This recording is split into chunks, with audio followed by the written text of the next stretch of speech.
First captain ആരാകുമെന്ന് യോഗ്യതയുള്ളവരെ കണ്ടെത്താനുള്ള ടാസ്ക്കാണ് ഇപ്പോൾ big ബോസിൽ നടന്നുകൊണ്ടിരിക്കുന്നത്. ബിഗ് ബോസ് കുറച്ച് ടാസ്ക് മെറ്റീരിയലൊക്കെ കൊടുത്തിട്ടുണ്ട്. ഫോം, ടിഷ്യൂ പേപ്പർ, കോട്ടൺ ഒക്കെ. ടാസ്ക് എന്താണെന്ന് വെച്ചാൽ ക്യാപ്റ്റൻസിക്ക് യോഗ്യത ഇല്ലാത്തവരെ കണ്ടെത്തുക എന്നതാണ്. യോഗ്യത ഇല്ലാത്തവരുടെ റീസൺ പറയണം. ചെവിയിൽ പഞ്ഞി വെച്ചതിന് ശേഷം മുഖത്ത് ഫോം തേച്ച് റീസൺ പറയണം, എന്തുകൊണ്ടാണ് യോഗ്യത ഇല്ലാത്തതെന്ന്. അങ്ങനെ ഓരോരുത്തരെ വന്ന് റീസൺ പറഞ്ഞുകൊണ്ടിരിക്കുകയാണ്. ഫസ്റ്റ് വന്നത് അനീഷാണ്. അനീഷ് ശാരികയ്ക്കാണ് ഫോം തേച്ചത്.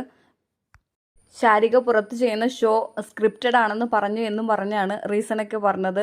മലയാളികളെ പറ്റിക്കുകയാണെന്നൊക്കെ അനീഷ് ഇടയ്ക്ക് പറയുന്നുണ്ട്.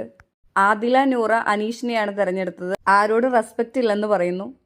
ഒറ്റപ്പെടൽ സ്ട്രാറ്റജി എന്ന കാരണത്താൽ പിന്നെയും അനീഷിന് നറുക്ക് വീണു. ആദില നൂറ അത്ര ആക്റ്റീവ് അല്ല എന്ന റീസണാണ് പറഞ്ഞത്. മിണ്ടുന്നില്ല എന്ന കാരണത്താൽ അനുമോള് അനീഷിനെ തന്നെയാണ് തിരഞ്ഞെടുത്തത്.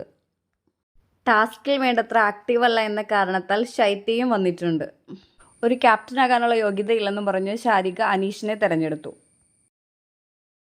ആദ്യത്തെ റൂൾ ബ്രേക്ക് ചെയ്തതുകൊണ്ട് പിന്നെയും ആദില നൂറ വന്നിട്ടുണ്ട്. ആദ്യത്തെ ടാസ്ക് നന്നായി ചെയ്യാത്തതുകൊണ്ട് ക്യാപ്റ്റനാകാൻ യോഗ്യത ഇല്ല എന്ന് പറഞ്ഞതുകൊണ്ട് ശരത്ത് രേണുവിനെ നോമിനേറ്റ് ചെയ്തു.